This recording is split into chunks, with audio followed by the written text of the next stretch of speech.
오늘 함께 나누실 하나님의 말씀, 빌립보서 3장 12절로 14절 말씀, 로마서 6장 5절에서 7절 함께 쳐셔서 봉독하겠습니다. 오늘 본 말씀은 끝나지 않는 성화의 과정과 그리스도와의 연합을 통한 죄죽음이라는 제목, 죄죽음 네 번째 시간의 말씀 함께 나누기 원합니다. 저는 지난 시간에 우리의 죄 가운데, 특별히 생각 가운데 짓는 죄에 관한 부분을 살펴봤었고요. 그 생각 속에 있는 죄 부분을 다스리지 않으면 안 되고, 생각은 곧 우리의 실체다라는 것을 살펴봤습니다. 그래서 행위로만 짓는 죄가 아니라 생각 속에 있는 모든 죄가 사실은 실체로서 주님은 죄로 인정할 수밖에 없고, 우리는 그것에 대한 대가를 치러야 되기 때문에 반드시 주님 앞에 서기 전에 죄의 문제를 다뤄야 함을, 씻어야만을 우리가 살펴봤습니다. 오늘 계속적으로 오늘은 좀 더 우리의 존재가 어떤 것인가, 우리가 죄를 죽음에 있어서 죄 그 자체가 무엇인가를 깨닫고 묵상해야 될 뿐만 아니라 그 죄의 문제들을 우리가 다 토설하고 고백해야 될 그런 부분도 있지만, 그러나 우리가 좀 더 이걸 긍정적인 차원에서 우리가 어떤 존재로서 부름받았고 어디를 향해 가고 있고, 그리고 또 우리가 어떤 관계 속에 있는 것인가를 분명히 알 때 우리는 죄를 능히 또한 이길 수 있는, 죄를 죽일 수 있는 그러한 힘이 있음을 살펴보기를 원하는 것입니다. 우리는 계속적으로 주님의 부르심 앞에 날마다 주의 날을 소망하면서 준비해 나가고 있습니다. 그런데 우리가 준비하는 우리의 모습을 보면 과연 어떤가라는 우리의 자가 진단을 해볼 필요가 있습니다. 우리는 완벽한가? 라는 일단 1차적인 질문을 해볼 필요가 있습니다. 완벽한가? 우리의 대답은 완벽하지 않다입니다. 완벽하지 않다. 그것을 우리는 늘 살펴보고 있습니다. 그런데 문제는요, 이 완벽하지 않다라는 것을 어떻게 보느냐에 따라서 굉장히 큰 차이가 생긴다는 것입니다. 우리는 완벽하지 않습니다. 그것이 분명한 사실입니다. 완벽하지 않아요. 완전합니까? 라는 질문을 던졌을 때 완전하지 못하다. 이것이 우리의 대답입니다. 그런데 이 완전하지 못하다라는 이 대답이 타성에 적게 되면 이렇게 돼버립니다. 아, 그래. 나는 죄악을 범했어도 나는 완전하지 못한 자야. 완전하지 못하기 때문에 나는 죄를 지을 수밖에 없어. 주님 아시죠? 저의 연약함을 아시죠? 저의 완전하지 못함을 아시죠? 라고 하면서 그 죄를 너무나 너그럽게 이해를 한다는데 문제가 있습니다. 이제 그게 항상 문제입니다. 우리 신앙생활 하면서 하나님 앞에서 늘 반복되어지는 죄, 반복되어지는 실수, 변하지 않는 자신의 모습, 변하지 않는 그런 본질. 그러면서 늘 그 앞에 항상 우리는 변명합니다. 왜 변하지 않는가? 거기는 항상 변명이 있어 왔기 때문입니다. 하나님, 나는 완벽하지 않습니다. 나는 그것이 내 힘으로 잘 안 되는 부분입니다. 나는 좀 부족한 부분입니다. 그러니 주님, 저라는 기질과 저라는 존재를 아시지요? 라고 하면서 그냥 그것을 묻어두거나 덮어두거나 아니면 너무 너그럽게 그걸 평가를 한다는 것입니다. 그렇다면 결코 변하지가 않습니다. 그것이 바로 문제라는 것이죠. 왜 고질적인 우리의 죄성이 안 변하고 있는가? 그것은 우리가 불완전하다라는 그 자체를 인식하는 것까지는 좋았는데, 그 인식하는 것을 가지고 너무나 너그럽게 불완전한 그 존재를 우리가 사용하고 있다는 것입니다. 그래서 우리가 오늘 살펴보는 것은 우리는 완벽하지 않습니다. 완벽하지 않지만 주님께서 우리에게 요청하시는 것이 뭐냐는 거죠. 완벽하지 않기 때문에 완벽하지 않은 상태로 살다가 그냥 나를 만나자. 완벽하지 않은 상태로 가다가 주님 나를 맞이하자. 그 완벽하지 않은 거 우리가 이해하니까 덮어두고 가다가 이렇게 덮어두고 가면 주님이 완벽하지 않은 우리 존재를 아시니까 그냥 이해해 주시겠지가 아니라는 거예요. 완벽하지 않은 것은 분명합니다. 그러나 완벽하지 않다는 것을 분명하게 해서 그것을 변명거리로 삼아서는 안 되고, 우리는 완벽하지 않기 때문에 주님 앞에 겸허해야 한다는 것입니다. 이것이 차이예요. 내가 완벽하지 않기 때문에 변명하는 것이 아니라 완벽하지 않기 때문에 머뭇머뭇거려야 되는 것입니다. 주님 앞에 머뭇머뭇거리면서 주님 앞에 두려워하는 마음을 가져야 한다는 것입니다. 하나님을 경외하는 마음을 가져야 한다는 거예요. 왜? 우리가 완벽하지 못하기 때문에. 바로 이 부분이죠. 이것은 아주 동일한 명제지만, 그러나 이것을 어떻게 우리가 이해하고 사느냐에 따라 완전히 달라지는 부분입니다. 완벽하지 않다라는 것을 내가 이해하고 있고 알고 있고 그렇게 기질을 보고 있고 우리는 늘 넘어지는 것을 확인합니다. 그런데 그것을 언제까지 너그럽게 이해해 주느냐, 그렇게 가다가는 주님 앞에 책망받고 주님을 못 맞이할 수 있습니다. 완벽하지 못하는 것을 계속 변명만 하다가는 나중에 어떻게 됩니까? 그 죄의 습성으로 말미암아 그것 때문에 지옥에 갈 수 있는 거예요. 그것 때문에. 그렇기 때문에 우리는 완벽하지 않다라는 그 명제를 인정하지만, 우리 자신을 인정하지만, 그것을 어떻게 삼아야 되냐면, 날마다 완벽하지 않은 그 모습을 가지고 주님 앞에 겸손하게 무릎 꿇어야 되는데, 왜 그런가? 그것은 주님께서 우리에게 요청하시는 것이 있기 때문입니다. 그 요청이 무엇입니까? 그것은 우리로 하여금 완벽한 존재로 가야 한다라는 요청을 하셨기 때문이에요. 완전한 존재로 가야 한다는 요청을 하셨기 때문입니다. 그래서 우리는 완전하지 않습니다. 완벽하지 않습니다. 그러나 주님은 우리에게 무엇을 말하고 있냐면 완전한 존재로 가야 한다. 바로 그것이 이제 오늘 사도 바울이 그의 인생을 마무리하면서 그가 고백하는 고백 내용 속에 그의 중심이 담겨져 있음을 발견하게 됩니다.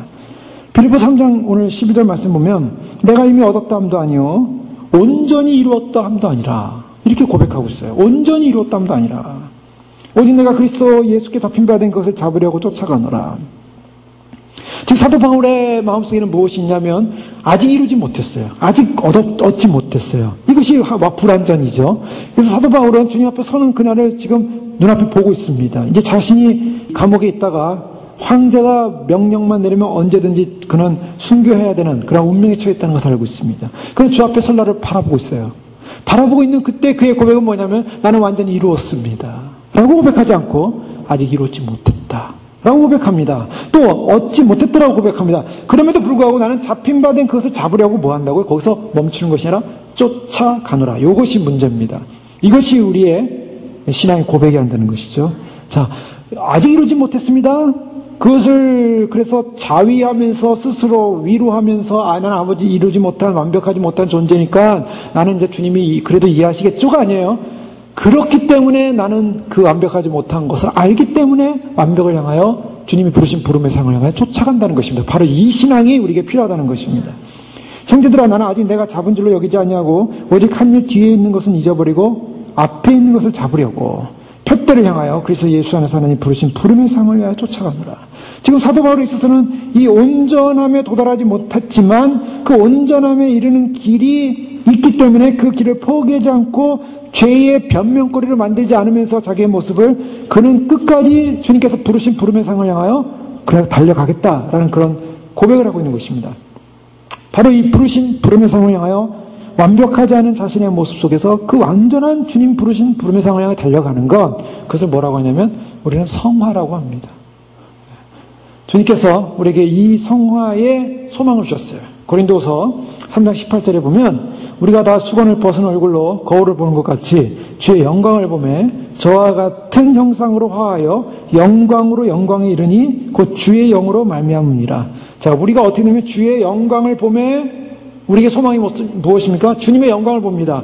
우리가 주의 영광을 보며 저와 같은 형상으로 우리가 변화될 것이다. 그래서 영광으로 영광에 이를 것이다. 우리가 어떤 존재로 변하냐면 완벽한 존재로 변화된다는 것입니다. 주님은 어떤 분이신가? 완전하신 분. 주님은 완전하신 분입니다. 그런데요, 주님 오시는 그때 수건을 벗은 얼굴처럼 우리가 거울을 보는 것처럼 주의 영광을 보며 주와 같은 형상으로 변해서 영광에서 영광으로 이르게 되는 주의 영으로 말미암아 그런 존재가 될 것이다. 바로 이 소망을 우리에게 주님은 약속하셨고 사도 바울은 그 영광의 소망을 향해 달려가고 있다는 것입니다. 그래서 신앙생활이 시작되면서 믿음 생활이 시작되면서 우리가 예수님을 믿습니다.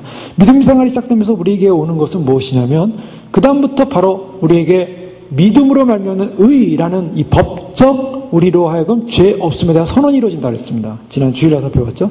이 믿음으로 말미암는 그리스도의 의를 입는 사건이 벌어집니다. 이 믿음이라는 것은 예수님의 십자가 사건을 믿는 것이죠. 예수님의 십자가를 믿는다는 건 무엇을 말합니까? 예수님의 죽으심에 함께 동참하고 그 죽으심에서 나의 모습이 다 옛사람이 죽어지고 우리가 주님의 부활과 함께 주님과 함께 부활해서 내가 주님으로 말미암는 이제는 내가 산 것이 아니요 오직 내 안에 그리스도께서 사신 것이라. 갈라디아서 2장 20절 말씀 꼭 외우십시오.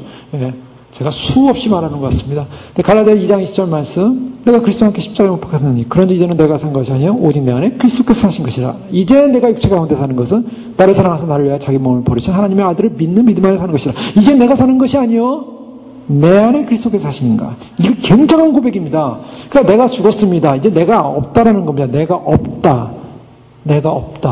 우리 신앙은 이 고백이 있어야 돼. 내가 없어야 된다는 거예요. 근데 항상 내가 살아있죠. 항상 내가 있습니다. 나라는 존재가 있어요. 그것은 그리스도가 살지 못하는 거예요. 그것은 거듭난 게 아닙니다. 거듭남의 시작은요, 내가 죽어야 한다는 거예요. 그래서 우리는 거듭남을 늘 확인하는 거예요. 날마다 거듭남을 확인해야 되는 거예요. 내가 정말 내가 있는가, 내가 없는가. 내 안에 내가 있다. 이거 아직 거듭나지 않은 겁니다. 그리스도가 있어야 돼요. 그리스도가.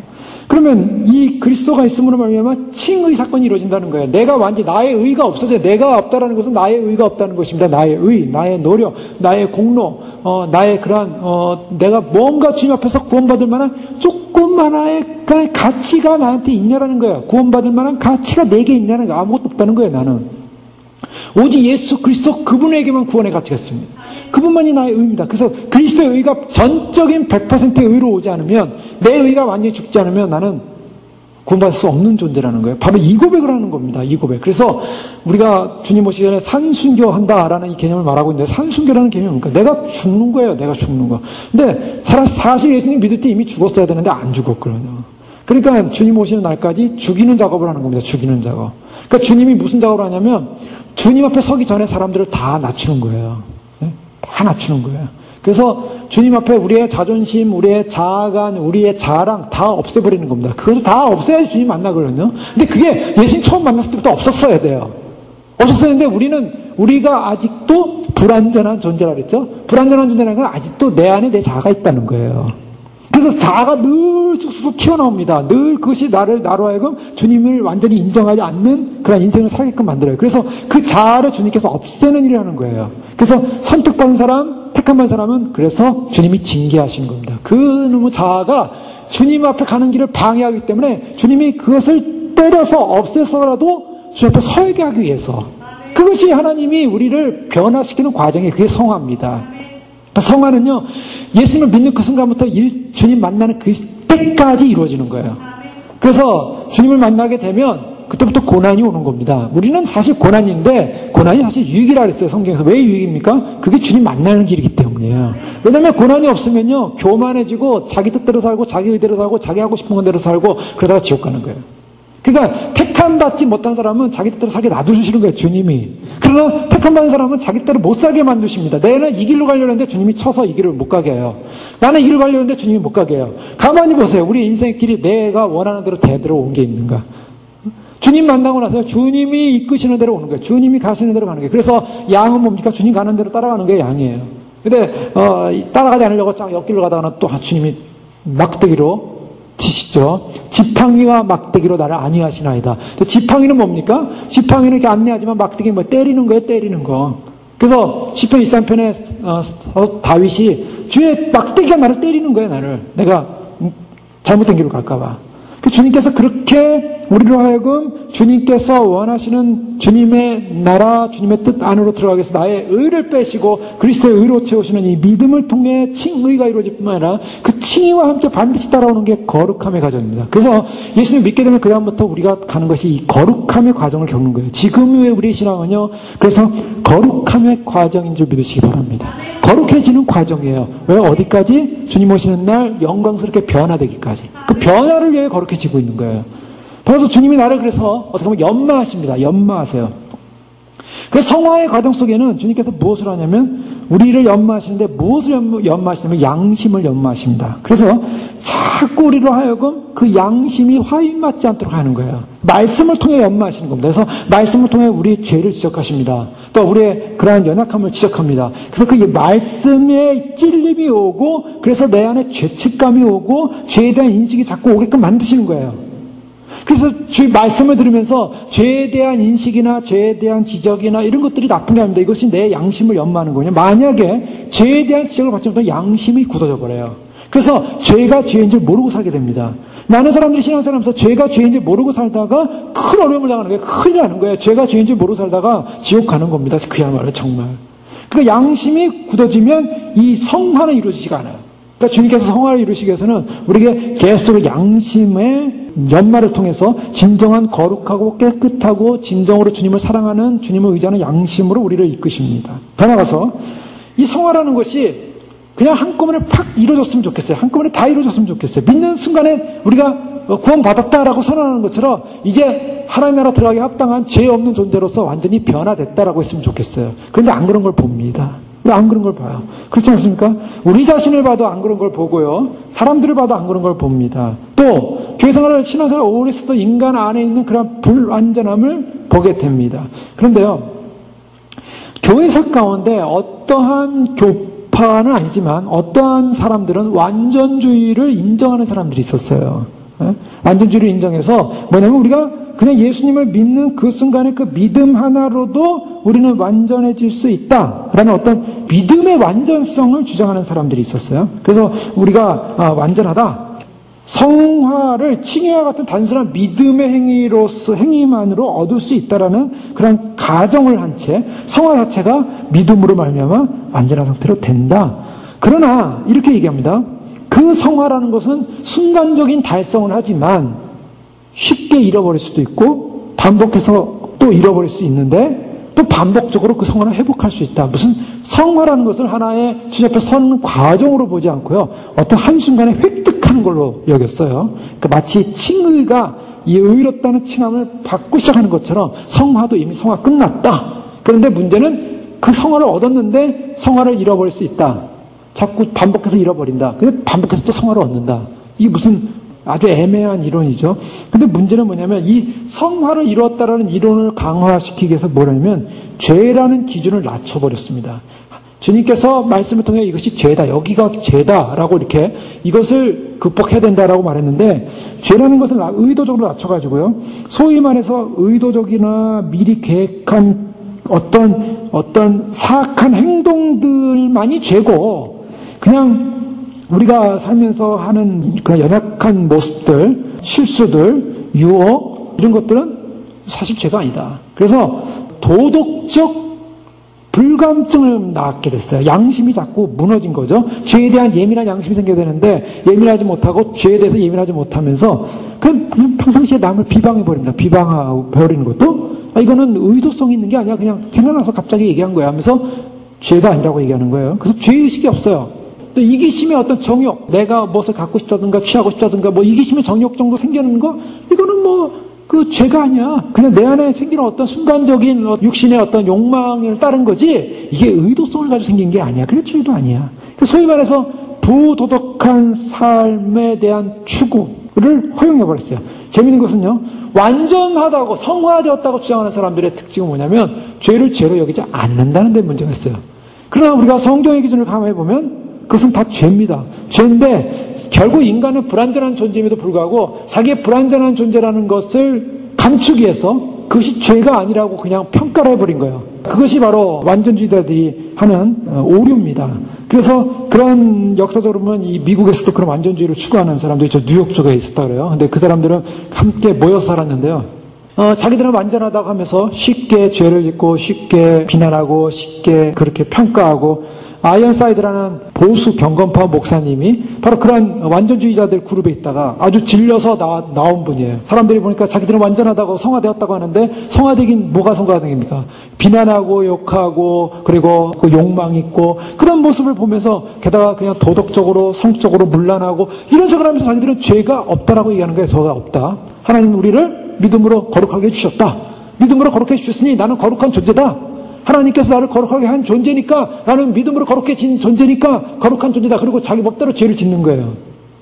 그리고 하나님 앞에 나는 완전하다는 거예요. 천국 갈 수 있다는 거예요. 오늘날 사람도 많이 그렇죠. 오늘날 많은 분들이 교회 다니면서 믿음으로 의롭게 됐고 믿음으로 나는 하나님께서 나를 구원하시기 때문에 내가 웬만큼 어느 정도 죄를 져도 전혀 죄책감이 없어요. 그는 낮은 수준의 죄예요. 성경에서 말하는 소위 말해서 죄의 목록은요. 그저 그냥 귀찮은 잔소리 정도밖에 되는 게 아니에요. 그는 그냥 나하고 상관없는 그냥 양심상 조금 더 건드리게 하지만 해도 좋고 안 해도 됐고 죄를 안 지으면 더 좋은 거고 그냥 괜찮은 거고 이렇게 생각하고서 성경을 읽고 성경을 바라보는 사람을 완전주의라 그래요. 그 사람은 완전한 사람이 아니에요. 오히려 타락한 사람이죠. 성경에서 뭘 말하고 있냐면 인간은 완전하지 않다는 거예요. 이것이 전제입니다. 그것이 우리를 겸허하게 만드는 이유라는 거예요. 잠언 20장 9절에 내가 내 마음을 정하게 했다. 내 죄를 깨끗하게 했다. 할 자가 누구뇨? 라고 말하고 있어요. 자, 우리가 내 죄를 깨끗하게 했다. 완전히 깨끗해진 사람이 있겠냐는 거예요. 야고보 3장 2절에도 보면 우리가 다 실수가 많으니 만일 말에 실수가 없는 자면 곧 완전한 사람이라 능히 온몸도 굴레 씌우리라. 말에 실수 없는 사람이 완전한 사람이래요. 그런데 이 세상에서 말에 실수하지 않는 사람이 있겠습니까? 말의 실수를 덜하는 사람도 있겠죠. 그러나 우리가 말의 실수가 없으면 완전한 자라 그랬어요. 그러니까 온전한 사람이 되려면 말의 실수가 없어야 되는데 과연 그런 사람이 있냐라는 거죠. 또 갈라디아 5장 17절에는 인간의 실존, 우리 믿는 사람의 실존을 분명히 말합니다. 육체의 소욕은 성령을 거스리고 성령의 소욕은 육체를 거스린다. 자, 우리 안에 뭐가 있냐면 육체의 소욕이라는 게 있다는 거예요. 그게 존재하고 있어요. 그게 근데 육체를 입고 있는 동안 안 없어져요. 그 육체의 소욕이 안 없어져요. 그걸 이제 살펴볼 겁니다. 근데 이게 계속 뭐냐면 이 둘이 서로 대적함으로 너희 원하는 것을 하지 못하게 하랍니다. 육체의 소욕이 성령의 소욕을 거스려서 계속 공격을 해요. 싸움이 일어납니다. 그러니까 우리가 완전한 존재냐? 완전하지 않다는 거예요. 누구도 완전하지 않습니다. 그러니까 우리 안에 죄성이 있다는 것을 본질적으로 인정하고 완전하지 못하는 존재라는 것을 인정해야 되는데 그렇지 않고 그냥 죄를 죄로 여기지 않고 쉽게 넘어간다는 거예요. 요한일서 1장 8절에 보면 만약 우리가 죄 없다면 스스로 속이고 또 진리가 우리 속에 있지 아니할 것이요. 성경은 뭐라고 말하고 있냐면 우리가 완전하지 않음을 분명히 말하고 있어요. 완전하지 않다라는 것, 완전주의에 빠져서 완전히 죄를 무시하는 사람이나 또는 불완전주의를 인정하지만 그런 불완전주의를 이용해서 내가 죄 짓는 것 불완전하기 때문이다라고 또 그렇게 그것을 덮어버리는 사람이나 다 이것은 완전히 주님 앞에서 심판받을 일입니다. 그러니까 불완전하기 때문에 오는 우리의 평가는 뭐냐면 우리가 주님 오시는 날까지 완전해지기 노력해야 되는 그 결론만 남아있지 불완전한 거 가지고 그것을 우리를 위로해서도 안 되는 것이고 불완전하지 않다고 스스로 생각하면서 완전하게 됐다라고 믿음으로 완전하겠다고 스스로 그렇게 자기 스스로 생각하면서 엉터리로 살아가는 것 이것도 엄청난 죄라는 거죠. 성화의 과정은요 이것이 한순간에 이루어지지 않습니다. 지금 한순간에 이루어지는 문제를 가지고 완전주의 얘기를 하고 있었는데요. 성화는 반드시 점진적으로 이루어진다는 거예요. 그러니까 우리가 완전하지 않음에도 불구하고 이 완전하지 않음이 주님을 향해 계속 점진적입니다. 바울은 점진적으로 발전해서 마지막 그 순간, 마지막 빌립보서를 쓰는 그때까지 감옥에서도 그는 자기 부르신 상을 향하여 쫓아간다고만 고백을 하고 있어요. 뒤에 것은 잊어버리고. 성화의 완성은요, 이 세상에서 사실은 온전하게 이루어질 것이냐? 그러면 우리가 언제까지 우리가 가야만이 완전한 곳에 도달할 수 있느냐? 이 세상에서는 완전한 도달이 없습니다. 그것이 결론이에요. 그럼 완전한 도달이 안 되기 때문에 우리 포기는 아니죠. 완전한 도달이 아니지만 우리가 올라가야 돼요. 그래서 마틴 로이 존스 목사님 같은 분은 어떻게 표현하고 있냐면 우리가 등산을 하는데 등산하기 전에 저 산 높은 곳을 보면서 시작을 하면서 좀 시작하다 얼마 가지 않아서 실족해서 넘어졌다 이거예요. 넘어져서 이제 바닥에서 넘어진 거예요. 그런데 넘어져 다시 일어나 또 올라갑니다. 또 올라가는데 산 정상 바로 밑에까지 왔는데 거기서 확 넘어졌다 이거예요. 넘어졌을 경우. 자, 절벽에 떨어지지 않고 넘어졌어요. 절벽에 떨어져 아예 저기 타락한 자들은 다시 구원받을 길이 없죠. 히브리서 6장에 나오는 바로 그 개념이 아니라 넘어졌어요. 이건 실족이에요. 실족. 배교가 아니라 실족이죠. 배도한 사람. 실족해서 넘어진 사람은 어떻게 봐? 그 정상 가까이에서 넘어졌어요. 그때는 어떻게 합니까? 다시 밑으로 내려가서 처음부터 출발했냐? 그렇지 않아요. 그 사람 위치가 있어요. 그 사람 위치는 바로 정상 밑이에요. 그걸 인식하라는 거죠. 우리의 신앙이라는 것이 계속으로 점진해서 올라가는데 주님의 나라, 주님의 천상에 올라가는데 완전히 배교하고 주님을 떠나고 믿음을 떠나는 그런 행위가 아닌 이상에는 우리가 실족하는 경우에는 일어나야 한다는 것입니다. 근데 그 일어나는 위치는 거기까지 올라온 그 위치예요. 거기서 다시 출발해야 돼요. 그렇다고 거기서 다시 밑으로 쫙 내려가지고 거기서부터 출발하자는 아니라는 겁니다. 자, 이런 의미에서 성화 개념을 설명하기 위해서 이제 그렇게 얘기를 했는데 그런 의미에서 성화는 점진적으로 계속 가는 과정인데 중간에 뭐가 있습니까? 넘어짐이 있을 수 있다는 거예요. 그것이 불완전함입니다. 왜 넘어지는가? 이제 그것은 계속 살펴보길 원합니다. 그래서 빌립보서 3장 12절에 보면 내가 이미 얻었다함도 아니요 온전히 이루었다함도 아니라 오직 내가 그리스도 예수께 잡힌 바 된 것을 잡으려고 쫓아가느라. 그리고요 로마서 12장 2절에도 보면 너희는 이 세대를 본받지 말고 오직 마음을 새롭게 함으로 변화를 받아 하나님의 선하시고 기뻐하시고 온전한 뜻이 무엇인지 분별하도록 하라. 변화를 받으라 그랬어요. 변화돼야 됩니다. 새롭게 함으로 자꾸 변화돼야 됩니다. 그리고 갈라디아 4장 19절에 나의 자녀들아 너희 속에 그리스도의 형상이 이루기까지 형상이 아직 안 이루어졌다는 거예요. 우리 예수님이 그 그리스도의 형상으로 완전히 바뀌었으면 얼마나 좋겠습니까? 다 그리스도처럼 돼 있어요. 근데 안 그렇다는 거예요. 이루기까지 다시 너희를 위하여 해산하는 수고를 하느니. 그러니까 그리스도의 형상이 안 이루어지니까 그리스도를 닮은 모습이 아니니까 그 그리스도를 닮는 모습까지 수고한다는 거예요. 에베소 4장 13절에도 우리가 다 하나님의 아들을 믿는 것과 아는 일이 하나가 되어 온전한 사람을 이루어 그 그리스도의 장성한 분량이 충만한 데까지 이르리니. 예. 온전한 사람을 이루어서 장성한 분량이 충만한 데까지 거기까지 가야 한다는 거예요. 거기까지 장성한 분량이 충만한 데까지. 그런 의미에서 우리가 가야 되는 믿음의 자리는 그렇게 만만한 자리가 아니라고 성경은 말하고 있습니다. 장성한 분량, 충만한데 그리스도의 형상까지 가야 되는 거예요. 그런 의미에서 우리는 그리스도를 온전히 담기까지 가야 되는데 그 길이 얼마나 쉽지 않은 길이겠습니까? 그래서 사도 바울은요, 쉽지 않은 길이기 때문에 어떻게 말하냐면 부지런히 자라날 것을 얘기합니다. 성장할 것을 얘기해요. 그로잉 할 것을 얘기해요. 그래서 에베소 4장 15절에 보면 오직 사랑 안에서 참된 것을 하여 범사에 그에게까지 자랄지라. 그는 머리니 곧 그리스도라. 그에게까지 자라야 된다. 우리의 목적이 있다는 거예요. 우리는 자라나야 됩니다. 자라나는 것이 정상이라는 거예요. 성화는 우리가 예수님을 정말 예수님 믿고 그분 안에서 믿음의 길을 걸어가고 있다면 우리는 반드시 자라나야 됩니다. 자라나서 성장해야 한다는 거예요. 성장하지 않고 자라나지 않는 건 무엇입니까? 이것은 어린아이죠. 어린아이입니다. 어린아이고 정상적이라고 볼 수 없어요. 불구라고 볼 수밖에 없어요. 베드로서 3장 18절에 보면 오직 우리 주 구주 예수 그리스도의 은혜와 저를 아는 지식에서 자라가라. 무엇을 할까? 우리가 아까 찬양할 때 주님을 아는 것이 기쁨, 하나님 말씀 한 절 한 절이 내게 기쁨이 되고 주님을 알아가는 기쁨을 말하고 있잖아요. 성경에서는요, 그리스도의 은혜와 저를 아는 지식에서 자라가라 그랬어요. 아담과 하와가 타락한 이유가 뭐였습니까? 선악을 알게 하는 지식을 알게 하는 나무를 먹었어요. 하나님께서 그건 먹지 말라 그랬는데 먹지 말라는 것을 따먹었어요. 근데 그게 무슨 얘기예요? 선악을 알게 하는 그 지식을 알게 하는 지식나무였어요.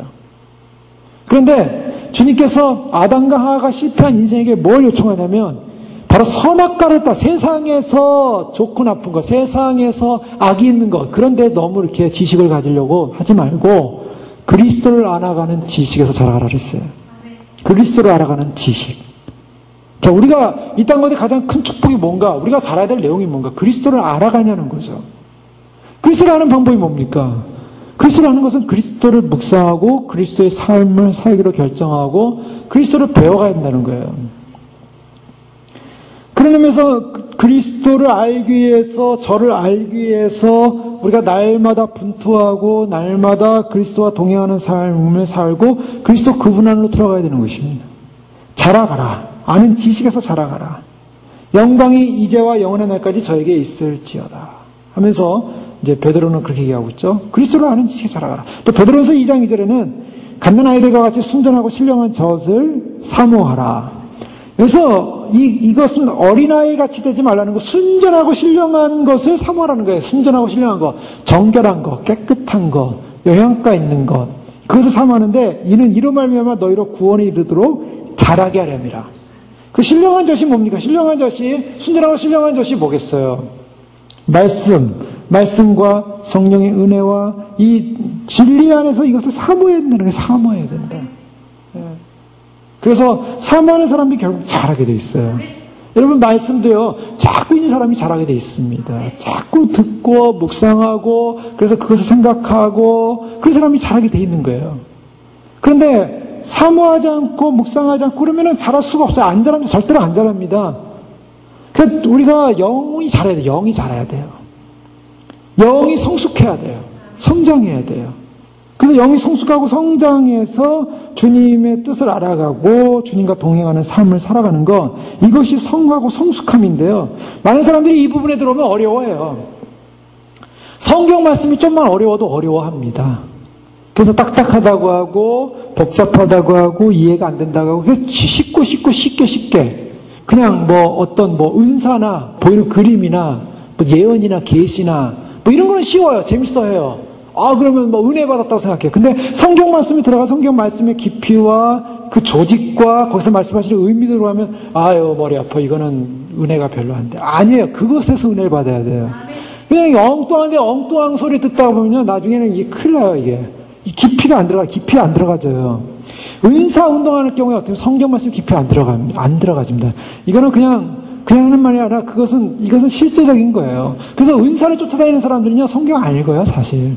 은사가 많이 나는 쪽만 쫓아다니죠. 저게 더 큰 은사 있다면 거기 쫓아가는 거고, 저게 더 신비로운 곳이 있다. 저게 은혜 충만한 분위기다. 그러면 거기 가는 거예요. 그래서 그런 거를 추구해요. 젊은이들이 뭐냐면, 오늘날 많은 젊은이들이 성경을 모른 채 그러한 분위기나 그러한 단체나 그런 데를 추구하는 사람들이 많이 있어요. 근데 그러니까 깊이 들어가지 못하니까 성장함이 없어요. 성숙함이 없어요. 그래서 하나님의 말씀을 신령한 젖을 사모함으로 말미암아 구원에 이르도록, 우리가 제대로 된 구원을 받으려면 그렇게 가야만 합니다. 사람들이 그런 구원에 이른다는 건 뭐예요? 구원에 이른다는 것은 오늘날 많은 영적인 혼란이 있지 않습니까? 영적인 혼란들을 제대로 말씀을 통해서 분간할 수 있어야만이 내가 구원을 이루는데 어려움이 없다는 거예요. 제대로 말씀을 분간하지 못하면요, 너무나 혼란스럽기 때문에 사람들이 결국에는 잘못된 길로 갈 수밖에 없어요. 신학이 없고 그 다음에 말씀의 진리를 따라가지 않기 때문에 결국에는 보이는 현상을 따라가면 다 죽게 돼 있습니다. 마귀가 그것을 유혹하게 돼 있어요. 자, 데살로니가후서에 분명히 말씀하고 있죠. 데살로니가후서 2장에 보면은 휴거가 먼저 일어납니다. 성령님께서 막는 자가 있는데, 막는 자가 옮겨지면 그 다음에 뭐가 나타나요? 불법한 자가 나타난다 그랬어요. 근데 사람들이요, 지난번에 인터넷에 보는데 어떤 사람이 환란 휴거가 있다 하면서 막 저렇게 글을 썼더라고요. 제가 두 가지를 딱 집어서 얘기를 했어요. 두 가지 딱 집어서. 뭐냐면, 불법한 자가 나타나기까지는 그날이 이르지 않는다. 이제 그 구절만 가지고 얘기하는 거예요. 근데 사도 바울이 데살로니가후서를 쓰면서 불법한 자가 나타나니까 그 자가 성전에 들어서 자기를 우상이라고 하고 자기를 섬기라니까 이게 환란 중 아니냐? 이게 성경을 진짜 읽어도요, 너무 모르는 정말 그런 해석인 거죠. 성경을 볼 때 요 문자 여기다 손을 딱 긋고 요거다 이렇게 하면 안 돼요. 다 이단돼요. 다 이단돼. 요거 알고 여기다 딱 붙여요. 예를 들면 요한계시록 7장에 나오는 큰 환란에서 나오는 자들이다. 큰 환란에서 나오는 자들. 큰 환란 아니냐? 큰 환란. 이 큰 환란이 전부 이거 다 시간사천이고 히로짐사로 큰 환란 아니냐? 큰 환란을 볼까요? 큰 환란은 어떤 사람이, 큰 환란에 나온 사람은 어떤 사람인가? 그 밑으로 가보세요. 큰 환란에 나온 사람들은 전부 줄이고 목마르고 해로 인해서 막 뜨겁게 타다가, 뭐냐면 그 사람들은 어떤 사람이냐면 해 때문에 뜨겁게 상하고 타다가 못 먹고 줄이고 막 죽기 직전 굶주려서 막 고난 가운데 있던 사람들, 그런 사람들이 다 큰 환란에 나오는 사람들의, 큰 환란에서 올라오는 사람들. 그러니까 환란 시대에 막 부자가 돼가지고 물건이 와가지고 세상을 막 점령하고 우리가 이스라엘을 돕고 뭐라고 대단한 일, 굉장한 일하고 전혀 육육과 상관없이 베리치과 상관없이 우리는 특별히 보호받은 사람, 초능력자가 돼가지고 굉장한 일을 하다가 주님 앞에 가서 서는 자들이 아니에요. 온갖 죽을 곳은 다 하고서 히브리서 11장에 나오는, 믿음에 나오는, 맨 마지막에 나오는 그 믿음을 지킨 사람들, 목뱀을 당하고 굶주리고 상하고 고통당하고 절망 가운데 그런 환란 속에 있었던 사람들이 다 지킨 다음에 순교해가지고 간신히 순교해서 순교 믿음 지켜서 올라와서 위로받는다는 거예요. 그러니까 성경을 볼 때 요거 한 구절만 딱 미쳐가지고 그걸 봐라, 그게 아니에요. 성경을 보면 7장에 나오는 구원받은 사람이 누구냐? 구원받은 사람이 인침받은 사람이에요. 그럼 인침받는 성경의 구절은 어디 나옵니까? 가장 결정적인 게 에베소서 나오는 거예요. 성령으로 인친 사람만이 구원받은 사람이에요. 그럼 인침받았다는 사람이 기준이 뭐냐는 거죠. 인침받아야 구원받는 거예요. 그러니까 인침받았다는 것은, 그것은 구원의 인을 받는다는 거예요. 구원의 인. 구원의 인을 받기 때문에 인침받은 자의 수가 성상에서 세보니까 14만 4천이더라. 그럼 인침받은 자의 수를 개념으로 본다면 그것을 단지 딱 이 유대인이다라고 유대인 14만 4천으로 딱 정해질 수가 없고, 인침받은 자의 구원자의 수는 전 구원자의 수를 다 포함하고 있는 거예요. 그러니까 여기다 딱 줄치고 그거다라고 하면 안 되는데, 데살로니가서에서도 불법한 자가 나타나기까지 안 나타나는 게 나타나야 된다는 거예요. 자, 나타나야 된다는 부분을 그 다음에 더 구체적으로 설명하는 거예요. 구체적인 게 바로 막는 자가 옮겨지고 나면 그 다음에 불법한 자가 나타날 것이다. 그런데 나타나는 게 뭐냐면, 불법한 자가 나타나는데 적그리스도가 나타나는데 적그리스도가 나타나면서 가져오는 게 있어요. 그러냐면 바로 아주 그 거짓 이상, 거짓 기적, 거짓 표적, 이와 같은 것을 가지고 나타난대요.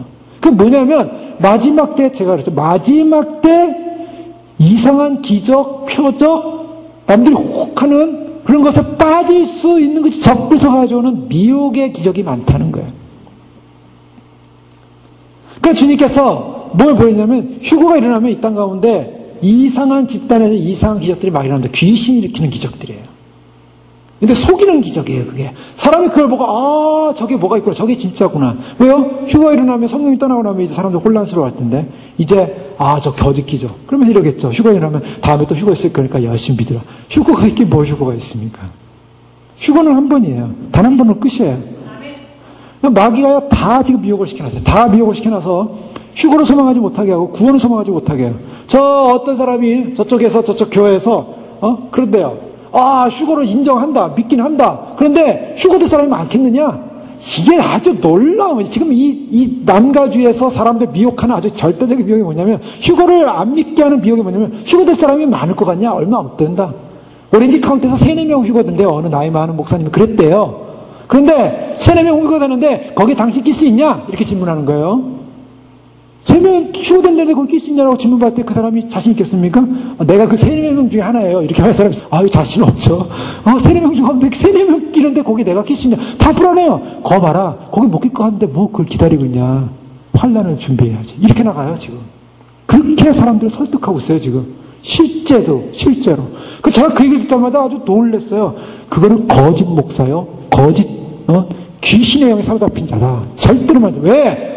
휴거가 3-4명 된다는 그 이론 자체도 말도 안 되는 이론일 뿐만 아니라, 자기가 만든 얘기인지 누구한테 들었는지 모르겠어요. 그러나 말도 안 되는 이론일 뿐만 아니라, 휴거 자체가 3-4명이 있자 할지라도, 그 휴거를 향하여 소망하며 가며 준비하고 예비합시다. 휴거가 무슨 옵션인 줄 알아요? 구원에 무슨 하루 옵션이에요. 휴거 안 되면 이게, 휴거 안 되면 이게. 그런 거 없어요. 자세히 보시죠. 천국 안 되면 지옥에 가는데, 지옥에 가서 좀 괜찮은 지옥 가자. 환란에 남아가지고 좀 환란 고통 당하는데 우리끼리 좀 잘 먹고 잘 사는 환란에 좀 견뎌보자. 그걸 준비해야 되지 않겠냐. 말도 안 되는 얘기하고 있어요, 지금. 휴거를 인정을 한대요. 환란도 휴거를 인정한대요. 근데 너무나 좁으니까 거기 가지 말고 우리가 중간에 가서 어떻게 해보자. 어떻게 지금 피난처 가서 보내줘 해보자. 아예 그걸 포기시켜놨어요. 그래서 사람들이 알고 어떻게 유혹하냐. 수가 적으니까 너 거기 뛸 수 있겠냐. 이렇게 딱 유혹을 해요. 어떻습니까? 여러분 속에 있는, 우리 안에 있는 진리가 분노하고 있지 않아요? 말씀의 진리가 그런가 보다. 조금이니까, 나 거기 못 끼니까 거기 가면 안 되겠다. 그렇습니까? 어떠세요? 휴거는요, 옵션이 아니에요. 내가 가도 되고 안 가도 되고, 그거 선택 안 하면 자꾸 선택하는 거, 이거 아니에요, 휴거는.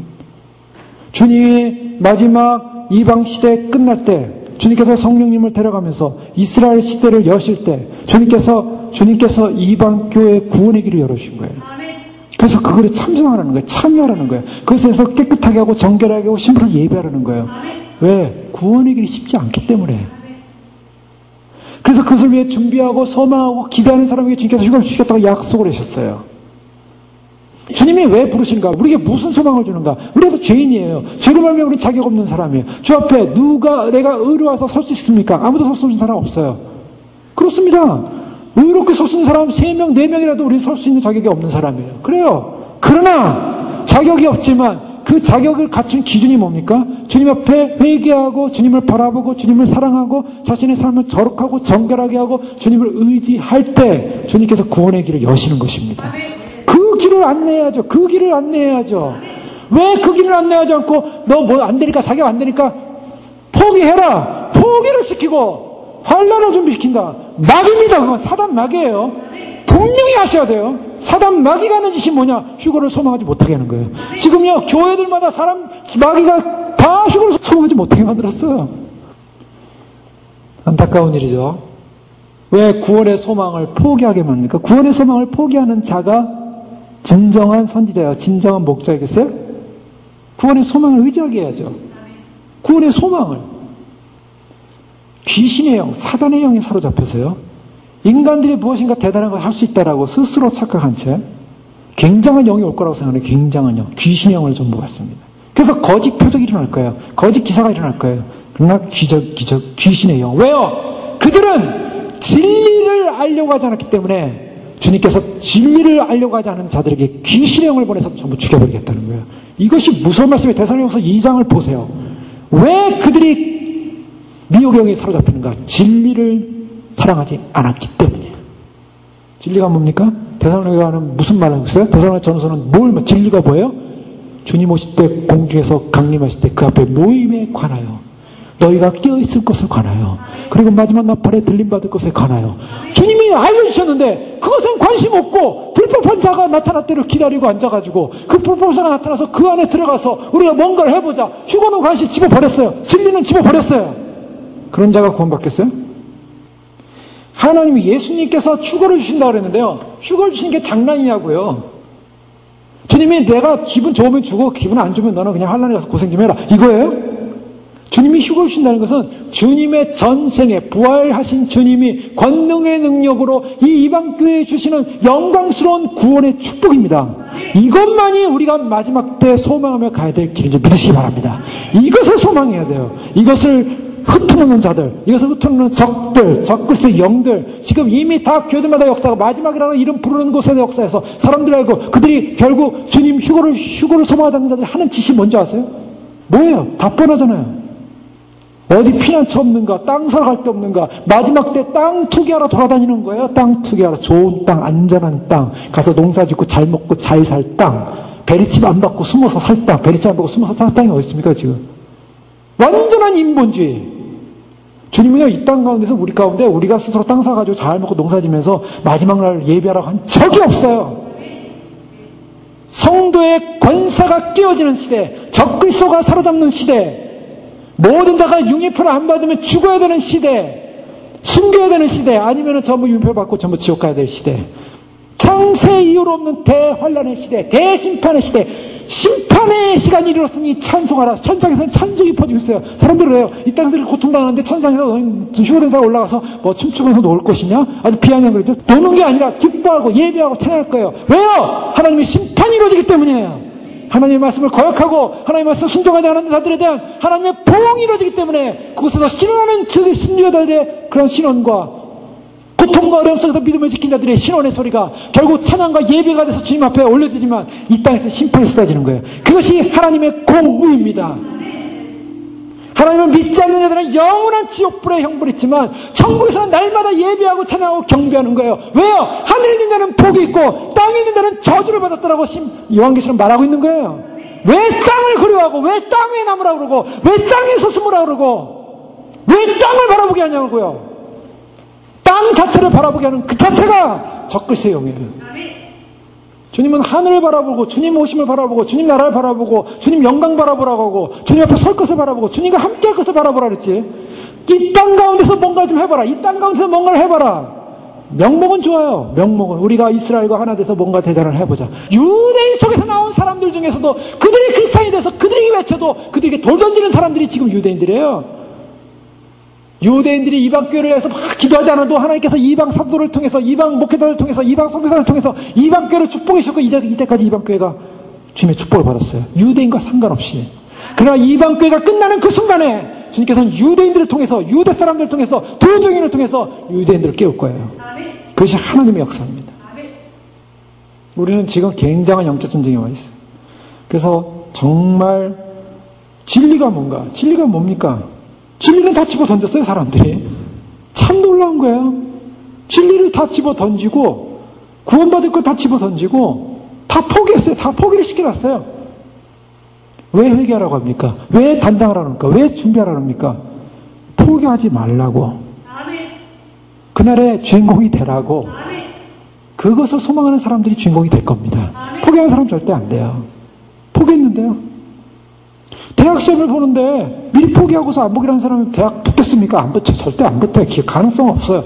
대학 가능성 제로예요. 포기했으니까. 진짜로. 그러니까 마귀의 소망은 뭐예요? 구원 포기. 구원 포기해라. 자, 구원 포기면 자기가 무슨 구원을 받을 거예요? 뭘 구원받을 거예요? 어떤 길을 구원받을 거예요? 주님은 이걸 예비해놨는데. 주님의 뜻이 뭔데요? 주님의 뜻은요, 인간으로 하여금 굉장한 의를 가지고 뭐 대단한 일을 해서 굉장한 존재가 되어 마지막 뭐 굉장한 일을 하라가 아니에요. 성경을 보세요. 어디에 성경에 굉장한 일을 하라고 했어요? 변화되라고 했죠. 성경 전체를 보세요. 너 자신이나 변화되라요. 쉽게 얘기해서 너 자신이나 인간 돼서 그리스도의 형상 닮아서 올라와라요.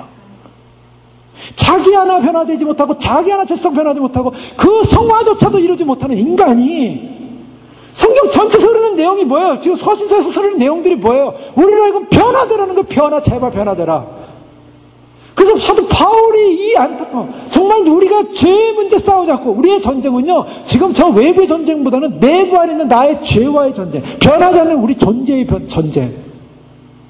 로마서 전체를 읽어보세요. 로마서 전체가 무엇을 말하는가? 우리 안에 있는 죄의 문제를 다루고 있다고요. 죄의 문제. 가장 무서운 문제예요. 주님 만나기 전에 반드시 문제 해결되고 변화되지 않으면 주님의 형상을 바뀔 수가 없습니다. 우리의 소망이 뭐냐고요? 소망이 뭐냐고요? 소망은 그리스도의 형상으로 변화되는 거예요. 그것이 우리의 목적이라고요. 그래서 그리스도의 형상을 하면서 그날의 주님 앞에 주님과 같이 서는 것, 그것이 구원입니다. 그것이 우리를 부른 목적이에요. 목적, 교회의 목적. 교회의 목적이 뭔가? 우리가 변화되는 게 교회의 목적이라고요. 그것을 하는 거예요. 변화돼서 어떻게 하려고요? 변화돼서 어떻게 하려고요? 주님 오시는 날 신부로서 주님과 함께 영원히 그 나라 들어가려고. 그때부터 시작이에요. 그때부터 통치가 시작이고, 그때부터 영광이 시작이고, 그때부터 하나님의 부흥이 시작이고, 그때부터 그 백성과 함께, 믿음의 사람들과 함께 영원히 주님의 나라를 만들고 통치하고, 영원히 세우고, 계획하고, 발전하고, 하나님 나라 가만히 있는 나라가 아니에요. 계속 발전해 나간다고요. 영원히. 그 영원히 발전한 나라 들어가기 전에 제발 존재되라는 거예요. 지금 우리가 하는 일들은요, 지금 우리가 하는 작업들은요, 아무것도 아닌 거예요. 우리가 변화돼서 그 나라에 집어넣어서, 그 나라 주님께서 올려놔서, 거기서 그 거룩한 백성으로 그 나라를 만들어 가라는 거예요. 건설해 가기 위해서 주님과 함께 가는 거예요. 주님의 지식이 무한하고 그 깊이와 넓이와 높이가 측량할 수 없는 저 우주는 그의 발등상이요. 도대체 우주보다 더한 하나님의 지식으로 발전하는 그 나라의 세계 속에 제발 맞는 존재로 변화되어 있어라. 주님과 같은 존재로 변화되어 있어라. 그것이 구원이고 그것이 하나님의 계획이고 그것이 예수님의 계획이었어요.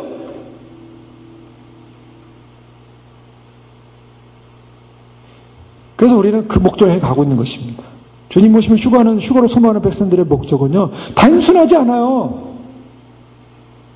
그저 그냥 환란에 남지 싫어가지고 우리가 그날만 바라보고 어떻게 무슨 기적이라 바라고 그런 존재들이 아니라고요.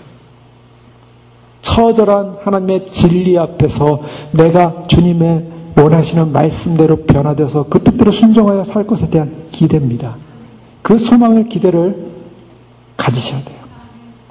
그것을 갖지 않은 것에 대한 삶을 살게 돼 있어요. 갖지 않은 것에 대한 결과를 얻게 돼 있어요. 로마서 8장 23절에 보면 이뿐 아니라 또한 우리 곧 성령의 처음 익은 열매를 받은 우리까지도 속으로 탄식하여 양자 될 것 곧 우리 몸의 구속을 기다리리라. 자, 우리가 어떻게 된다고요? 우리 몸의 구속을 기다린다 그랬어요. 구속. 우리는 기다립니다. 구속을 기다립니다. 그래서 완전한 자로서의 삶이 아니라 우리는 불완전한 존재로서 우리가 그날을 구속할 것을 구속을 기다리는 거예요. 성경에서 지금 믿음의 사람들이, 사도 바울이 무엇을 기다린다 그랬어요? 그날의 구속을 기다린다 그랬어요. 구원을 기다린다고요. 기다림이 뭡니까? 기다림이 뭐예요? 우리의 목적이 뭐예요? 기다림. 이 땅에 사는 목적. 구원을 기다리는 거예요. 구속을 기다리는 거예요. 주님 오심을 기다리는 것이 나의 구원의 때요. 주님을 만나는 거예요. 그걸 기다려야 됩니다. 그걸 기다리지 않고 뭘 기다려요? 뭘 기다리고 있어요? 어떤 내 삶의 현장이 좀 삶이 바뀌고, 내 인생의 삶의 조건이 좀 바뀌고, 내가 좀 뭔가 좀 이 땅을 살면서 좀 편해지고, 내가 좀 뭔가 좀 이렇게 안정된 삶을 살고, 이 땅에서 그것을 우리 기다리는 게 아니에요. 우리는 우리 몸의 구속을 기다리는 거예요. 우리 몸이 주님을 만나서 주님과 함께 주님의 모양으로 변화돼서 주님과 같은 영광에서 영광으로 이루는 그 구속을 기다려야 되는 거예요. 기다린다라는 그 말 속에는 소망이 있지 않습니까? 그 구속의 날이 언제예요? 주님 오시는 날이에요. 그 주님 오시는 날이 무슨 날이에요? 주님 오시는 날이 무슨 날이에요? 우리는 환란에 남아가지고 우리는 나중에 뭔가 대단한 일을 하기 위한 날이 주님 오시는 날이에요? 주님 오시는 날이 내가 구원받을 날이어야 돼요. 구원받아서 어떤 사람은 휴거돼서 올라가서 주님 만나는데 환란에 남기로 하는 거예요. 어떤 사람들은. 그래서 당신들 올라갈 사람들 얼마 없으니까 우린 남아서 뭐 대단한 일을 하다. 올라갈 사람 얼마 없으니까. 구속 주님 오시는 날은 아예 관심도 없고 주님 만날 관심도 없고 어디 관심 있어요? 우리가 뭔가 대단한 일을 하는 일에만 관심이 있어요. 그건 주님과 상관없는 인생입니다. 대단한 일은 무슨 대단한 일을 해요? 성령님이 떠나고 나면 대단한 일이 없어요. 대단한 일이 없어요. 주님께서 특별한 인친 사람들 외에는 자기 믿음 못 지킨다고요. 요즘 무슨 동영상이 돌게 보니까 스마트폰, 삼성에 2012년에 나온 6월달에 나온 스마트폰인데 그 스마트폰이 RFID 그 베리칩 있지 않습니까? 베리칩에 연동작용을 한대요. 그래서 그 베리칩에다가 그 스마트폰 뒤에 그 배럴이가 있는데 배럴이 어느 한 부분을 딱 대니까 소리가 띠링 나더라고요. 두 군데서 나요. 그 배럴이 조그만 데서. 근데 그게 스마트폰 지금 쓰고 있는 그냥 핸드폰이에요. 우리 쓰고 있는 스마트폰. 근데 거기서 베리칩을 딱 대니까 띠링 소리가 나는데 거기 보니까 그 RFID 칩을 디텍티드 잡아냈다 하면서 그 칩의 그 내용이 쫙 나오더라고요. 근데 그것을 선전하는 사람이 유튜브에 선전하는 사람이 자기 손에다가 RFID 칩을 넣은 사람이에요. 베리칩을 넣은 사람이에요. 그리고 자기 손에 있는 걸 또 해보는 거예요. 이렇게 지나가는데 딕 하더니 거기 나오는 거예요. 무엇을 말하고 있어요? 스마트폰이 왜 지금 쓰이고 있는가? 지금 이 스마트폰이 뭘 말하냐면 베리칩과 연동작용을 해가지고요. 이제는 뭐 뭘 결제하거나 뭐 돈을 뭘 하거나 하는 게 이제 다 가능해지는 시대가 온 거예요. 이게 맛있어요. 이 스마트폰 그 자체가 삼성에서 이미 만들어놓은 그 제품 안에 이미 그런 연동작용을 할 수 있는 주파수를 통해서 읽어낼 수 있는 그런 IC를 넣는 거예요. 자, 지금 우리가 사는 시대는요, 그냥 단순한 시대가 아니에요. 2000년 전에 사도 요한이 예언했던, 그리고 마지막 때 일어날 일을 예언했던 그 사건이 우리 눈앞에 지금 다 와 있어요. 다 와 있어요. 그래서 이 다 와 있는 이 시대 속에 우리는 어떻게 살 것인가? 주님이 우리에게 주실 소망이 뭔가? 주님이 우리에게 주시는 소망은요, 성령님이 떠나고 나면 이 땅 가운데 말씀드린 것처럼 거짓 영이 다 뿌려지는 거예요. 거짓 영이 뿌려져서 거짓 영이 이끌려서 전부 지옥에 가게 돼 있어요. 진리를 버려버리니까, 진리를 사모하지 않으니까. 데살로니가 전후서 분명한 진리는 주님 오시는 사건입니다. 그리고 마지막 나팔의 주 앞에 올라가는 사건이에요. 그리고 주 앞에 모이는 사건이에요. 이것이 바로 사도 바울이 외쳤던 비밀이에요. 비밀. 고린도전서 15장에 내가 비밀을 말하노니 마지막 나팔이 다 변화될 것이다. 그게 비밀이에요. 바울이 알려준 비밀이었어요. 휴거 사건은요, 바울이 알려준 비밀이에요. 그러니까 마귀가 이것을 가장 싫어하는 거예요. 마귀가 이것을 가장 싫어하는 거니까 마귀의 목적은 어떻게든 휴거되지 못하게 하려고, 어떻게든 휴거 소망을 갖지 못하게 하려고. 그래서 휴거 소망을 버리게 하는 거예요. 버리게. 그리고 두렵게 만드는 거예요. 볼 것도 없어요. 휴거 소망 잃게 하는 것 마귀입니다. 마귀, 사단이에요. 어떻게 하나님께서, 주님께서 주신 구원의 소망을 잃게 만드는 것이, 그것이 하나님의 사람이고 기독교라는 이름으로, 교회라는 이름으로 그런 걸 외치는 자가 있으면 그 마귀 자식이에요. 주님이 마지막 때 구원의 비밀을 무엇을 주셨는데, 무엇을 줬는데요? 그래서 우리는 그 영광스러운 그 휴거의 소망을, 휴거라는 것은 단지 내가 휴거돼서 내가 구원받는다라는 내 편에서의 그런 어떤 휴거를 보지 말고, 주님 오시는 날이라고요. 주님 오시는 날. 주의 날. 그 구약성경 전체를 보세요. 주의 날이 이르리니, 주의 날이 이른다는 두 가지 개념입니다. 선지자들이 말한 것은 항상 이렇게 산을 겹겹이 보는 것으로 해석하는 거죠. 이중성이라고 하고요. 투렌스라고 보기도 하는데, 뭐냐면 그때 이루어지는 사건이에요.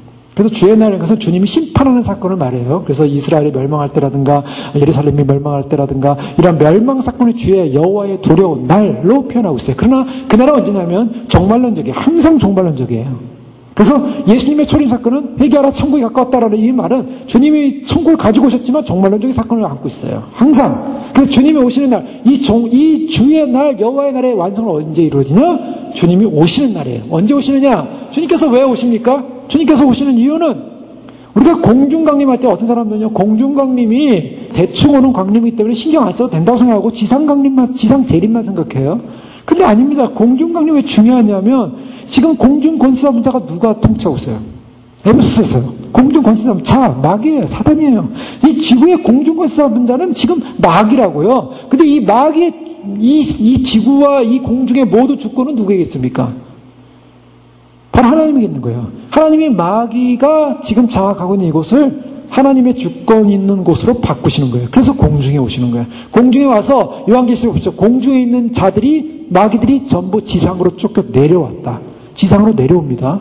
그 공중을 장악하는 거예요. 그래서 공중으로 먼저 오시는 거예요. 그래서 공중전이 먼저 일어나는 거예요. 그것을 갖다 사도 바울은 미리 알고 이미 비밀을 알고 있었던 거예요. 공중 재림이 일어날 때 이 땅에서 이 마귀들이 지상으로 쫓긴다는 것은 뭘 말합니까? 이제는 마귀들이 있을 곳은 지상밖에 없어요. 그들은요, 뭐냐면 하나님께 반역해서 하나님과 높아지려고 했던 자들이에요. 사단 자체가 그런 존재 아닙니까? 그 사단 자체가 높아지려고 했기 때문에 높아지려고 한 것을 이 땅에서 마지막 누려보자. 마지막 누려보기 위해서 뭘 합니까? 이 땅에서 자기가 적그리스도를 앞세워가지고 결국 통치하고자 하는 거예요. 그 잠시 통치하다가 이제 망하게 되는데 그 마지막 통치, 마지막 최악의 발악이죠. 그들이 불못에 던져지기 전에. 근데 주님께서 공중에 오셔가지고 그 공중 건사분 자들을 내어쫓는 사건, 내어쫓는 공중은 누구 것이 됩니까? 주님 것이 되는 거예요. 그래서 천사들에 의해서 싸움이 일어나는 거예요. 공중에서는 악한 영들과 그냥 이루어지는 게 아니에요. 싸움이 일어납니다. 공중에서 공중전이 이루어지고 떨어지는 거예요. 그들은 날개가 꺾여가지고 다시는 날개가 일어나지 않아요. 원래 날개 있는 자들이에요. 마귀들도. 그래서 돌아다니잖아요. 근데 날개가 꺾이는 거예요. 날개가 끊어져 버려요. 날개가 끊어지고 나면 못 올라와요. 전부 지옥으로 떨어지게 되는 거예요. 때문에 주님은 반드시 공중으로 먼저 오셔야 되고 공중 권사들을 쓸어서 다 지상으로 내려보내야 됩니다. 그 과정 속에 공중에 오실 때 교회의 휴가 일어나는 거예요. 그래서 교회의 휴가 완전히 스위치되는 거예요. 이 땅은 뭐로 됩니까? 마귀의 세상이 된다고요. 적그리스도의 세상. 휴거를 무시하는 자들은요, 사단의 앞잡이고 사단의 영에 사로잡힌 자들이에요. 마지막 때 교회가 그날을 준비하고 그날을 예배해야 되는데 그날을 준비하지 못하고 예배하지 못하고 심지어는 많은 마지막 때라고 깨어서 교회를 찾아다니는 사람들에게 휴거될 것은 소망하지 말고 환난이나 준비해야 된다. 이렇게 속여가고 있다고요, 지금. 주님께서 우리는 계속적으로 성화를 이루어야 되는데 이 성화는요, 우리가 회심 순간부터 우리는 구별되어져서 그리스도를 닮아가는 과정 속에 있게 됩니다. 그래서 이 그리스도를 닮아가는 과정은 뭐냐? 죄와의 분리예요. 그래서 우리는 이 죄와의 분리를 하게 되는데 이 죄와의 분리는 하나님께로 구별되어진다라고 우리가 이해하시면 돼요. 예수님을 믿음으로 죄와 분리되면 하나님께로 분리되어서 하나님께로 구별되어서 우리가 하나님을 바라보게 되는데요. 로마서 오늘 말씀에 보면은 특별히 사도 바울은 우리로 하여금 우리가 어떤 존재인가, 그리스도와 연합된 존재다라고 말하십니다. 5절에 보면 만일 우리가 그의 죽으심을 본받아 연합한 자가 됐으면, 그의 죽으심을 본받아 연합한 자가 됐으면 또한 그의 부활을 본받아 연합한 자가 되어 옛사람이 예수와 함께 십자가에 못 박힌 것은 죄의 몸이 멸한다. 옛사람이 예수와 함께 십자가에 못 박혔습니다. 여기서 로마서 6장에서 자세히 보시면요, 이 성화의 원리에 대해서 나오고 있어요. 근데 로마서 6장에 나오는 것은 죄는 어떻게 된가? 우리의 죄는 죽었다는 거예요. 그게 선언입니다. 죽었다. 4절에 보면요, 2절, 3절, 4절 보면 그럴 수 없느니라 죄에 대하여 죽은 우리가 어찌 그런데 더 살리요. 죄에 대해서 어떻게 했다고요? 죽었습니까? 살았습니까? 죽었다고 얘기하고 있어요. 근데 그걸 믿습니까? 죄에 대해 죽은 거예요. 그걸 인정하셔야 돼요. 내가 내 감정으로 인정이 안 돼도 나는 예수님을 믿는 그 순간에 죄는 죽었다. 이것이 로마서의 선언이에요. 죄는 죽었어요. 죄는 이제 더 이상 나로 하여금 나를 지배할 수 없는 거예요. 그래서 그 다음에 나타나는 게 뭡니까? 죄가 나를 지배할 수 없는데 죄가 할 수 있는 건 뭐예요? 유혹하는 일이에요. 유혹. 예전에는 예수님 안 믿을 때는 죄가 나를 지배해서 내가 죄에 끌려다녔어요. 그런데 예수님 믿게 되니까 죄가 나를 끌려다니지 않고 내가 죄를 컨트롤할 수 있게 된다는 거예요. 죄를 컨트롤할 수 있는데 내 안에 7장에 보면 성령의 법이 죄와 사망의 법이 내 안에 싸운다 그러죠. 싸운다. 컨트롤이 되는데요. 성령의 법에 사로잡힐 때는 죄의 법을 탁 눌러버려요. 그래서 죄와 상관이 없어요. 그런데 이 성령이 약해지면 어떻게 됩니까? 죄가 탁 튀어나와가지고 나를 유혹한다고요. 근데 유혹하는데 약하니까 몸이 약할 때 뭐 바이러스 들어오면 금방 병이 걸리고 뭐 감기가 걸리듯이 몸이 약하니까 죄가 막 유혹하니까 죄에게 끌려가는 거예요. 죄에서 유혹이 돼서 넘어가는 거예요. 그것은 내가 죄의 지배를 받는 것이 아니라 죄의 유혹에 내가 넘어갔을 뿐이에요. 그러나 나는 어떻게 됐습니까? 죄의 본질적인 문제는 나를 장악할 수 없어요. 그게 바로 로마서 6장이에요. 죄에 대해서 죽었다. 그래서 그의 죽으심과 합하여 세례를 받은 우리가 장사되었는데요. 그의 살리심과 더불어서 우리가 새 생명 가운데 행하게 하렵니다. 주님께서 십자가에 못 박혀 돌아가신데 우리가 믿음으로 말미암아 그 십자가에 복받혀 주신 그 죽음에 같이 장사되었다가 우리가 다시 살아나서 우리가 새 생명 가운데 행하는 것인데 그것을 바로 뭐라 하냐면 그리스도와 연합이라고 그래요. 그래서 오늘 5절에 그의 죽으심을 본받아 연합한 자가 되었으면 그의 부활을 본보다 연합한 자가 되리라. 자, 여기서 우리가 죄를 이기는 방법이 나오고 있어요. 죄가 죽었는데요. 죄가 우리 안에서 유혹을 한단 말이죠. 근데 우리가 이 죄를 이기는 수 있는 방법은 그리스도와 연합된 존재라는 사실을 인식하고 날마다 그리스도와 연합 속에 있을 때 죄는 이기게 됩니다. 그런데 내 안에 있는 죄가 완전히 죽었음에도 불구하고 죄가 유혹을 하는 그 이유는 무엇인가? 자, 이것은 우리가 육체를 입고 있기 때문이라고 성경은 말하고 있어요. 아직 육체를 입고 있기 때문에. 이 육체가 문제예요. 그래서 육체가요, 이 육체가 우리로 하여금 죄의 유혹을 계속하는 그런 죽은 시체와 같은 아주 독버섯과 같은 아주 악한 것입니다. 어떤 면에서는 육체라는 것이 우리 몸을 말하는 것이 아니라 이 안에 있는 육체의 죄성을 말하고 있어요. 그 죄성이 남아있어요. 쉽게 얘기하면요, 육체, 우리 안에는 옛사람이 죽었어요. 옛사람이 죽었다고 말하고 있어요. 자, 옛사람이 죽었는데 그 옛사람이 죽음으로 말미암아 어떻게 됩니까? 6절에 우리가 알거냐? 우리 옛사람이 예수와 함께 십자가에 못 박힌 것. 옛사람이 죽었어요. 근데 죽었는데 그 옛사람이 어떻게 했냐면 시체로 아직도 남아있는 거예요. 뒷사람은 죽었는데 시체가 아직 안 뺏겨졌어요. 왜? 우리 육체가 아직 존재하고 있기 때문에. 그래서 그 시체가 남아서 하는 일이 뭐냐면 자꾸 우리에게 썩은 냄새를 내는 거예요. 시체가 부패할수록 우리 안에서 그 옛사람의 시체가 계속 죄에 대한 그런 냄새를 풍겨요. 썩은 냄새를 계속 풍겨요. 그런데 우리가 새 사람으로서 거룩한 삶을 살아야 되는데 그 시체의 썩은 냄새를 맡고 자꾸 영향을 받는 거예요. 영향을 받으면서 정말 예전에 느꼈던 그런 어떤 죄의 성향이 자꾸 끌려가는 거예요. 그래서 우리가 죄를 진다는 것은요, 이미 죽은 옛사람의 죄성에 끌려가는 유혹에 넘어가는 것을 죄를 진다 그래요. 근데 그것이 주님 만날 때까지, 우리가 육체를 벗고 주님 앞에 갈 때까지 계속 반복이 되고 있어요. 그래서 사도 바울은 7장에 보면 19절에 보면 내가 원하는 바 선을 하지 아니하고 오히려 원치 아니하는 바 악을 행하노도다. 이 안에 악이 있대요. 근데 만일 내가 원치 아니하는 그것을 하면 이를 행하는 자가 내가 아니요 내 속에 거하는 죄니라 하면서 그 죄성이 나로 하여금 넘어가는데 그런 죄에게 다 넘기는 거냐? 그게 아니라 내 안에 내 속사람은 거룩한 나의 마음은 주님을 향하여 새 생명으로 살고자 하는 그런 거룩한 사람이 됐는데 내 안에 아직도 그 죄 옛사람이 죽은 시신이 나로 하여금 가서 죄의 그 냄새를 풍기면서 나를 넘어뜨리려고 하는 그 악한 것이 나에게 존재하고 있다. 오라 나는 공고한 사람이다. 이 사망의 문에서 누가 나를 건져내라. 이 악한 거, 이 몸 안에 있는 이 아직도 있는 이 죄성의 문제를 어떻게 할 것인가. 이 갈등이 있다라는 거예요. 그러나 이 안에 있는 죄성은 우리가 어떤 존재냐면 살아있는 존재가 아니라 이미 죽은 존재라는 거예요. 죽은 존재이기 때문에 내가 이것에 지배당하지 않는다는 거예요. 그 지배 안 당하기 때문에 우리가 해야 될 일은 뭡니까? 죄에 안 넘어가려면, 죄성에 넘어가서 그 유혹에 안 넘어가려면 우리가 어떤 존재인가를 알아야 된다는 거예요. 그리스도와 함께 십자가에 못 박힌 존재, 죄는 죽은 존재, 옛사람은 죽은 존재임을 선포하고 성령님과 함께 예수님과 함께 연합된 존재로 살아갈 때 우리 안에 속에 있는 죄성이 우리를 공격하고 유혹할 때 그걸 무시할 수 있다는 거예요. 그래서요, 성화가 이루어질수록 어떠냐면 성화가 이루어질수록 죄의 유혹에 잘 넘어가지 않습니다. 성화가 안 이루어지면 자꾸 죄에게 넘어가요. 예수님 믿어도 죄를 자꾸 지고 반복해서 죄를 져요. 넘어가요. 그런데 성화가 자꾸 이루어지면서 내가 그리스도와 연합된 존재요, 그리스도와 함께하는 존재요, 성령이 충만한 존재, 그렇게 나가다 보면은 우리가 죄에 대해서 유혹을 당하지 않고 이길 수 있다는 것입니다.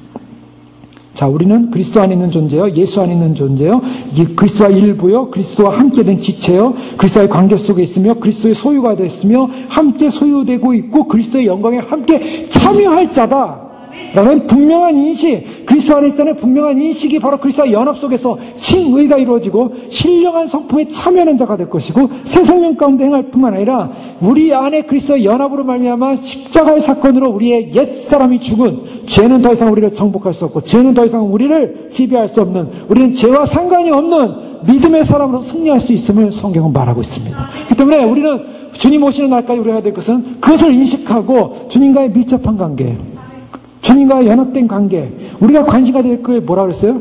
우리의 목표, 그날의 구속을 기다리면서 우리가 해야 될 것은 그리스도를 아는 지식에서 자라가라, 성숙하라. 그러니까 그리스도를 관심을 갖고 그리스도에게 집중하고 그리스도를 묵상하고 그리스도의 뜻을 알고 그리스도의 마음을 알고 그리스도와 연합되어지고 연합된 그분이 오시는데 내가 그분과 함께 연합되어야 되지 않겠습니까?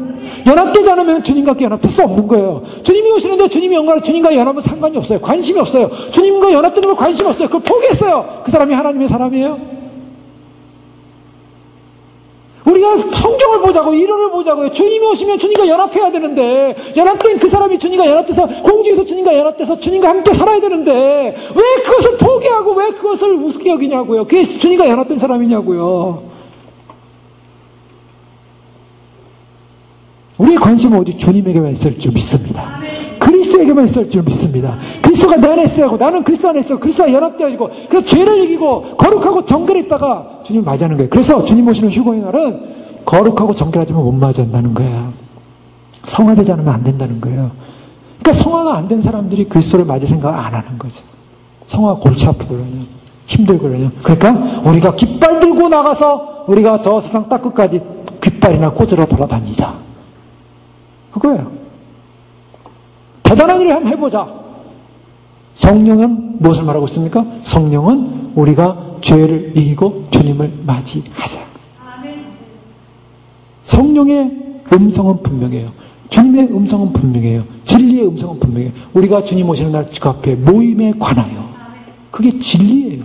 우리가 어디로 갈 거예요? 어디로 갈 거예요? 이상 어디로 갈 거예요? 한국의 여러 목사님이 무슨 11월 25일인가요? 어제가 뭐 한국에 전쟁 난다고 막 소문내가지고 사람들이요, 서울, 인천 사람들이 다 저쪽 남쪽으로 다 도망갔대요. 지금 그거 듣고.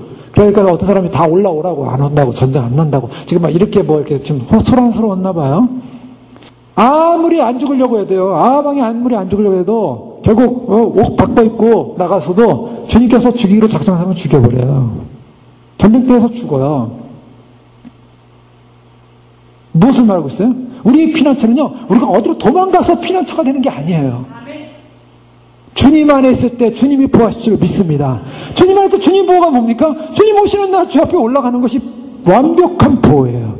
빛에 휩싸여서, 성령의 능력에 휩싸여서 원수마귀가 공격할 수 없는 그것, 주님과 함께 영원히 사는 곳에 서는 것, 우리의 구속을 기다리는 거예요. 몸의 구속을 기다리는 거예요. 아직도 이 죄성이 우리 안에 있는 죽어있는 옛사람이 시신이 우리가 죄로 우리를 공격하고 있고 우리를 참 넘어뜨리고 유혹하고 있는 이 안에서 신음함으로 말미암아 우리가 원하는 것은 우리가 완전한 자유, 온전한 해방, 온전한 주님과 함께 영원히 우리의 육체가 변하여 주님과 함께 영광에서 영광으로 변화될 그날을 소망하는 것이 우리의 진정한 소망인 줄 믿습니다. 그것이 구원이에요.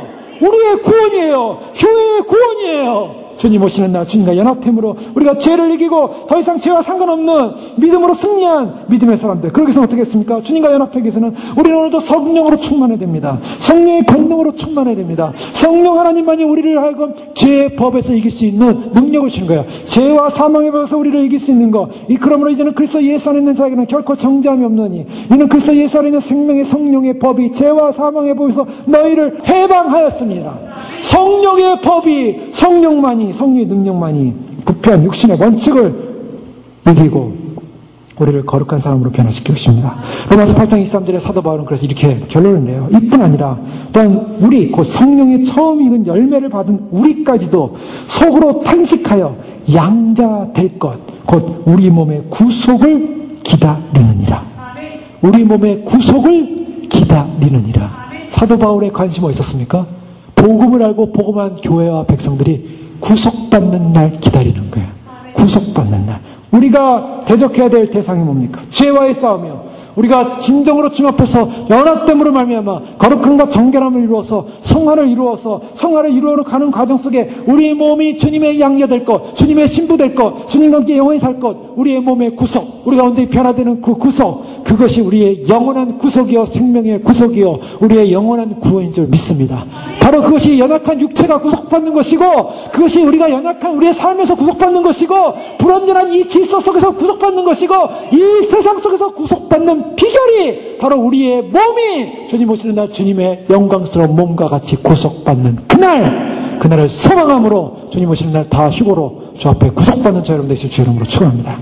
기도하겠습니다. 이 시간 기도할 때 그렇습니다. 주님, 우리의 소망, 우리의 목표, 우리의 가야 할 길은 분명합니다.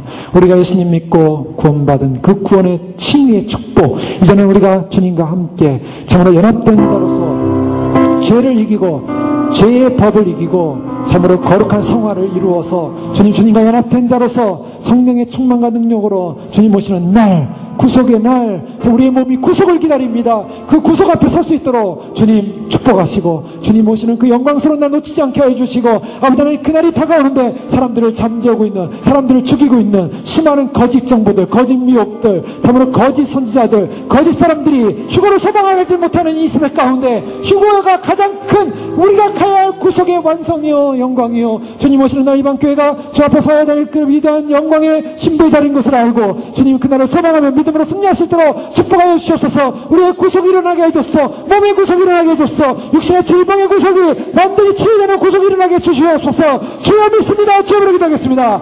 주여 주여 주여 할렐루야 할렐루야 영광의 날 믿습니다. 영광의 날 소망합니다. 오신 약속 진리의 약속이 무엇입니까? 주님 오시는 날 우리가 구속의 영광 가운데 서게 하여 믿음의 영광 가운데 서게 하여 진리의 영광 가운데 서게 하여 주님 앞에 서게 하여 아버지 우리가 신의 아버지 하나님 죄에 싸워 승리하기 원합니다. 아버지 우리가 주님과 연합되어 있을 때 아버지 우리의 죄의 법은 아버지 우리를 누릴 수 없습니다. 주님과 아버지 함께 할 때 아버지 아까 원수마귀 우리를 누릴 수 없습니다. 주님과 함께 할 때 주님의 영광이 나타날 줄 믿습니다. 아버지 주님과 함께 할 때 주님의 역사가 나타날 줄 믿습니다. 주님과 함께 할 때 주님 아버지 우리를 이끄시는 하나님의 역사를 하여 우리의 영광에서 영광으로 변화된 날을 소망하지 못하게 된 더러운 영들아 떠나갈지어다. 참으로 주님께서 아버지 하나님 참으로 주님 우리 가운데 아버지 하나님 주님의 나를 소망케 하시고 주님의 영광을 소망케 하시고 주님의 의를 소망케 하시고 주님의 생명을 소망케 하신 하나님의 영광을 바라보게 하시고 아버지 하나님 믿음으로 달려가게 하시고 말씀을 알게 하시고 생명의 영광을 건너게 하시고 모든 더러운 악영들이 참으로 주님 주의 나라 바라보지 못하게 하는 어둠의 세력 가운데 터뜨리는 더러운 나라 질서를 향하여 우리의 나무들을 공격하는 그런 더러운 이 사람의 죽은 세상이 우리를 향하여 참으로 계속 공격할 때 아버지 하나님 참으로 우리가 성령의 충만과 능력과 말씀의 진리와 능력을 향하여 죄를 이기게 하시고 어둠을 이기게 하시고 주님이 우리를 택하셔서 신부의 영으로 부르셔서 그날을 준비케 하신 하나님의 나라 은혜 감사합니다. 아버지 하나님 사람들이 아버지 속아갖고 아버지 하나님 잠들어가고 있을 때 아버지 하나님 참으로 무엇을 바라보며 무엇을 생각하며 아버지 이 땅 가운데 언제 주님께서 이 땅 가운데 언제 이 땅 가운데 이 땅 가운데 이 땅 가운데서 참으로 피라토 찾으라고 아버지 하나님 주님께서 말씀하시라. 주님이 아버지 하나님 공주의 영광 가운데 가셔실 영광의 주님을 바라보라고 영광의 주님을 의지하라고 영광의 주님을 바라보며 승리하라고 영광의 주님을 바라보라고 말씀하시는 그 영광의 소망을 따라서 아버지 하나님 우리의 몸의 구속이 일어나며 우리의 생명의 구속이 일어나며 우리의 진리의 구속이 일어나며 우리가 거룩해지며 정결해지며 성화라고 해 아버지 하나님 배우니 설 수 있는 그런 믿음의 삶으로 우리 자신을 부어시나며 나라는 역사가 은날 가운데 감사함으로 나아갈 수 있도록 하시고 우리의 영혼을 깨워주시며 준비하게 하시고 선포하게 하시고 예배하게 하시고 주님을 맞아서 도와주시옵소서. 아버지 하나님 참으로 주님 앞에서 우리가 영적으로 깨어나 준비하며 그날의 소망하며 달려갈 때 주의 놀라운 역사를 나게 하시고 생명의 역사를 나게 하시고 구원의 역사를 나게 하시고